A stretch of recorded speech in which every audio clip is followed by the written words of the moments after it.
Welcome,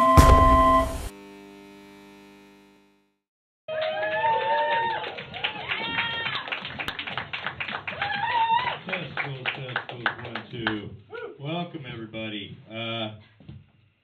This is two-play Improv Extravaganza presented from Improv with Marcus. Give yourselves a round of applause. Thank you for checking out this show. In case you don't know who I am, I'm in your program. My name is Mean Dave. I am your host. And the name is just a nickname, I assure you. It is short for Meaningful David. So please, if you don't think I'm mean enough after my set, just fuck off, all right?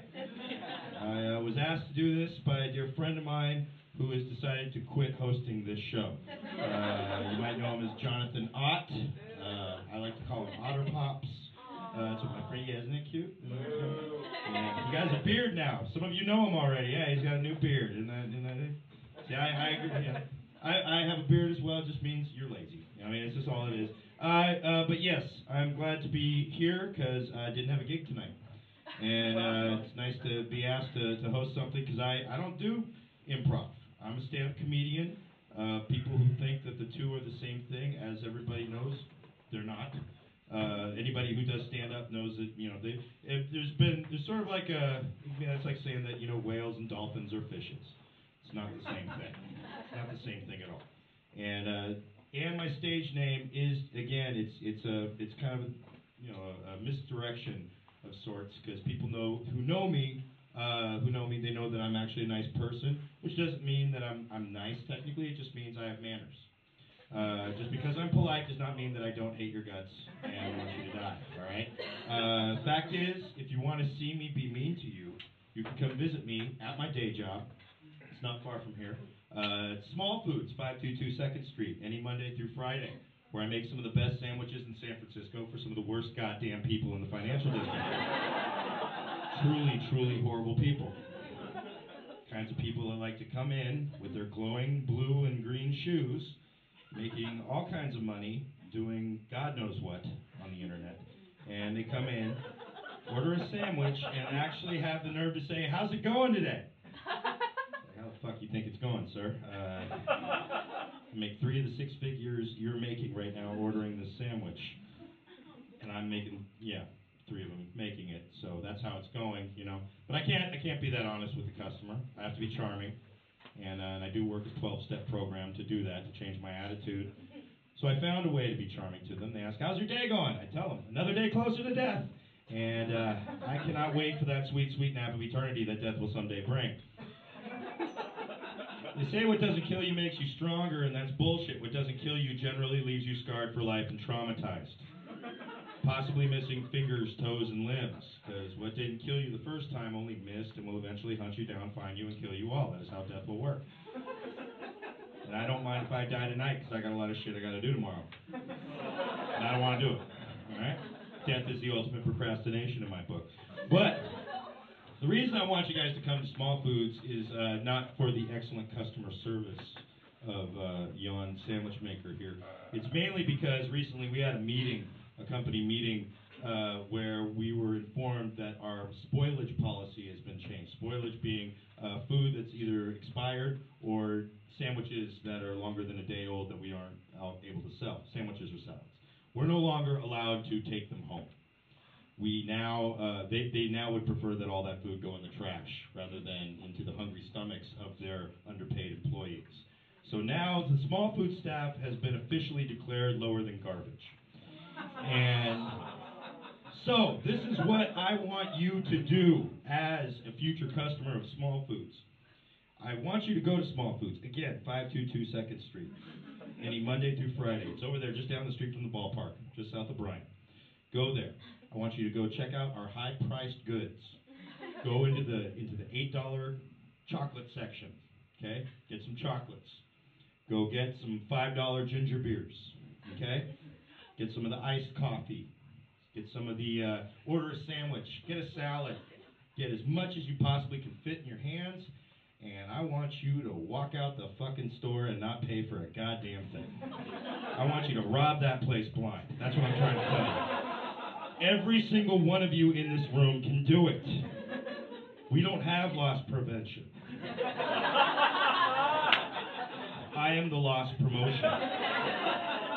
I want small foods to go the fuck out of business by the end of the year. Me and Dave wants to be back on unemployment. So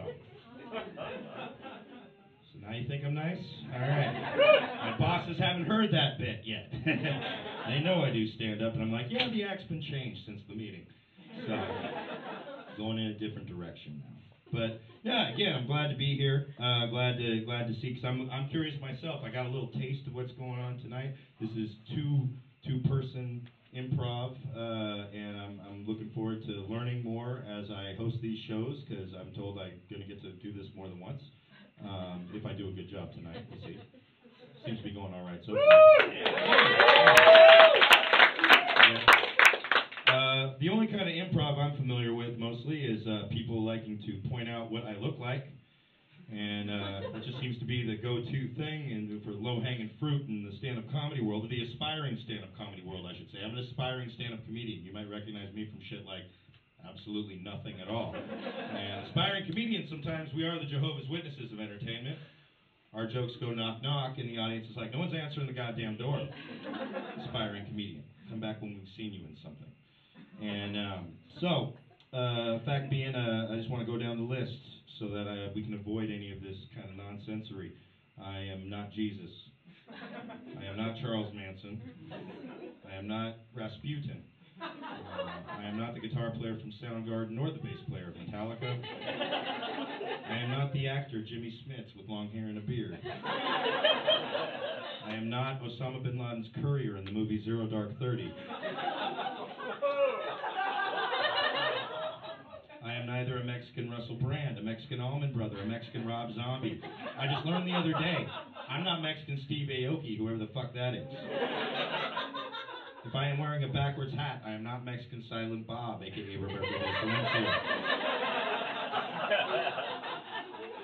And I'm 2.5 years clean and sober. I'm no longer the zigzag guy, so don't ask me for papers after the show, for any of you that want to toke up. Yeah. I don't understand. This past week was 420. You know, everybody knows it as one of two things. Either the reason, the fucking 365th reason to get stoned in a year, or, it's Hitler's birthday, one of the two. You take your pick. You know, whatever you celebrate, I don't judge. I mean, if there's any white power advocates in this room, I'm surprised. You know, as far as I know, I'm just saying, white supremacists are not into improv. That's just my gut feeling. Makes sense. Hitler was, say what you will, Hitler was stuck to the script.